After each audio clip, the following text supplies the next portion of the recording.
Hey everybody, welcome back. Let's take a journey back to 1998, a time when the Sega Saturn was still a relevant console. Well, kind of. And a time when Shining Force 3 was thrust upon the world. Now, in the West, Shining Force 3 was literally just Shining Force 3. Just Scenario 1, no Scenario 2, no Scenario 3. And honestly, I think that probably would have changed had the Saturn been more successful in the West, but that's all speculation. Now, I really wanted to get a review for this game because there's just so few legit reviews out there, and I am really lucky enough to own this game with a burned disc and have the OG Sega Saturn sitting here. I'm a huge fan of the Saturn and the Shining Force series, so I really wanted to get this out there and hopefully make a review that will inform people and let more people be exposed to this awesome game.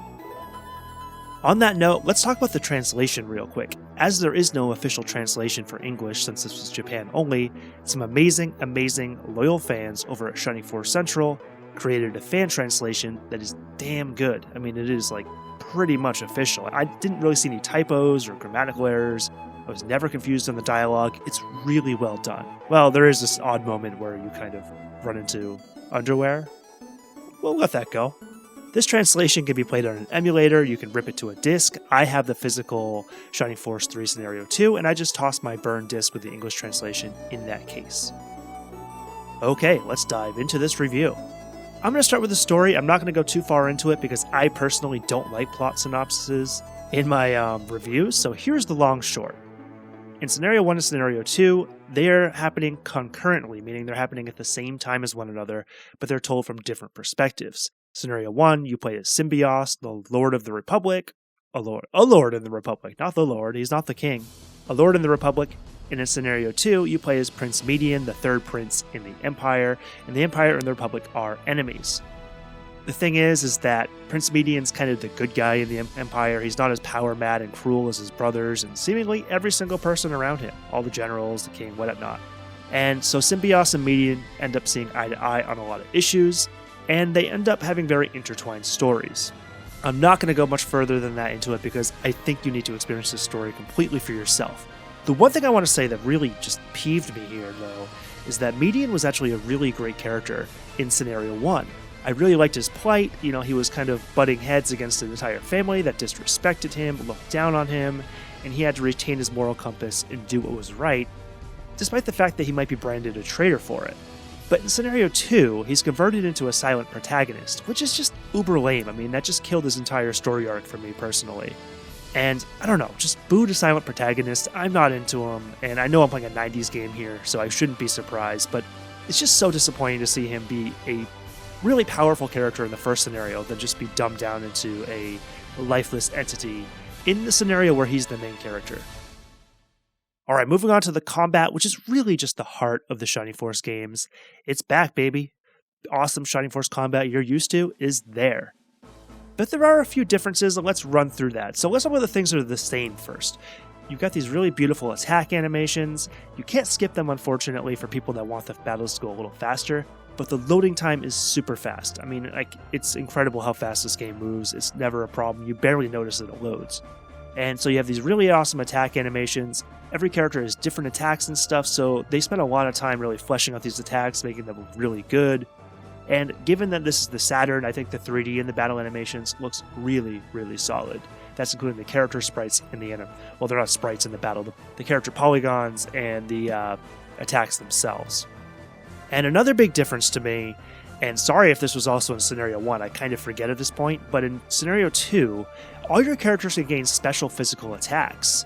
So if you go back to a game like Shining Force 2, take a character like Sarah, who's your healer, she can only deal like 1 or 2 damage on a regular attack, making it pretty much impossible for her to defeat enemies, and making it very hard to level her up. In this game, take a character like Synthesis, your main mage. She doesn't deal as much damage as a character like Campbell or Median. However, if you keep using her physical attacks, she will gain some special abilities, and these will happen at random, which means there's a chance she will deal a ton of damage, even though she's just a mage. And her regular physical attack is also boosted. She might do something like, 7 to 10 damage, while Campbell and your stronger characters are doing like 20 to 30. So, obviously weaker, there's tiered characters in terms of their physical attacks, but this really makes every character useful. In Shining Force 1 and 2, there's those characters that it just feels like you just can't level them up, or you can't do anything with them, they're just useless, like they're just burdening your force. And in this game, for better or worse, there's no characters that are like that. You can really utilize all of them, even though there are some that you will like more than others and that are stronger than others, but there's no useless characters in this game. Now, one thing I have to say as a minor complaint here is that there's a camera angle, which is great. You got a zoomed in camera, a medium camera, and more of a kind of a bird's eye view camera. I personally like the bird's eye view. I can just see more, it makes it so I can kind of plan my attacks better. However, the game really likes to constantly switch to the zoomed in camera. It does this when there's like a story event in the battle or a story event in the city, and it ultimately ends up being a minor frustration that keeps recurring where I need to keep setting the camera back to the zoomed out setting. Now, it's not hard, you just press one of the buttons on the controller, but it is something that, I definitely found myself consistently a little bit frustrated with throughout the game. I was like, why can't you just keep my camera angle preferences there? And I think the game wants to zoom in on certain story scenes, and I'm like, I'm fine with seeing it zoomed out. I don't know why you're forcing me to do this, but again, 90s game. So overall, the battles are really, really good. Great characters. Kimbell's probably your strongest character. He's kind of like your Dantares or your Chester, that centaur-ish knight kind of guy. I personally really liked Hazuki, the Japanese ninja. She's awesome. She's got really strong attacks. She can use magic, really great range. And the fact that she is a little bit vulnerable with her defense makes her really fun to use. Like, you can't just cheese the game with her, unlike a character like Kimbell, although he can get taken down later in the game a lot easier, especially with magic spells. Last thing I gotta say on the combat. The first 2 chapters in this game do retread a lot of the stuff from Scenario 1, and they're stupidly easy. I mean, the AI seems literally half brain dead. But once you get to chapter 3, 4, and beyond, the difficulty ramps up. Not so much because the AI becomes much more intelligent or better input, but because the battles become a lot more special. There's different wind conditions, different environmental hazards. Let me give you an example. There's one battle where you are in a jail. You need to unlock all your characters from their cells and let them get their equipment before the enemies swarm on you. That's actually my favorite battle in the game, by the way. And there's another one where you're on a boat and you have to destroy the cannons before you can actually engage the enemies in close quarter combat. So there's a lot of different stuff going on here. And, it ends up making some battles a total slog. Like, there's this crappy volcano battle where you need to wait for the platforms to lower and higher. Doesn't affect the battle at all. It's just a tedious annoyance, meaning you can only get half your characters through one section of the battle before your other characters can catch up. Ugh. So really a mixed bag here, honestly, but mostly good.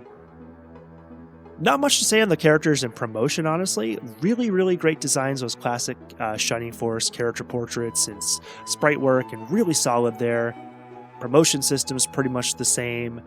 Only pet peeve here is that certain characters kind of come and go, meaning that unlike other Shining Force games, your force seems to shuffle around more here. Julian comes in the middle, then he decides to disappear and go on his own mission. Zero, the bird character in the game, love those guys, he decides to leave twice and then come back totally underleveled. So you're like, oh great, now I got my Birdman back, but he's 8 levels below everyone else. Fantastic. And moving on to the exploration. This is really a mixed bag. In Shining Force 2, they really let you explore the entire world, the world map, and you had a very open exploration setting. This game brings it back more to the Shining Force 1 setting with chapters in dedicated exploration areas. You might have a town and a little area of land you can explore a bit. On the flip side, the cities here are probably the best designed in the entire Shining Force series up to this point. Not sure about Scenario 3. They're sprawling, they're beautiful, they all look different and have their own personality and charm to them. Really good music in the town. Some towns have multiple sections of the city to explore. And they even got bold with some of the sections, there's a stealth section. You gotta run through the secret castle hallway and you need to evade the flashlights. I never thought I'd see Shining Force be a part stealth game, but that was really well implemented. So for me, I actually think this might be my favorite exploration of all the Shining Force games, though I say that lamenting a little bit that I have so little exploration of the world map. So I have mixed feelings on it, more good than bad. Aesthetics here are obviously really, really good, like all the other Shining Force games. Awesome, awesome soundtrack. Of all the Shining Force games, 3 has my favorite soundtrack, hands down. Love the soundtrack of Shining Force 2, but 3 just beats it. The music in this game is just incredible. You'll have to play it to see what I mean. It has a special, very special characteristic that I could not possibly explain succinctly in words that would make sense.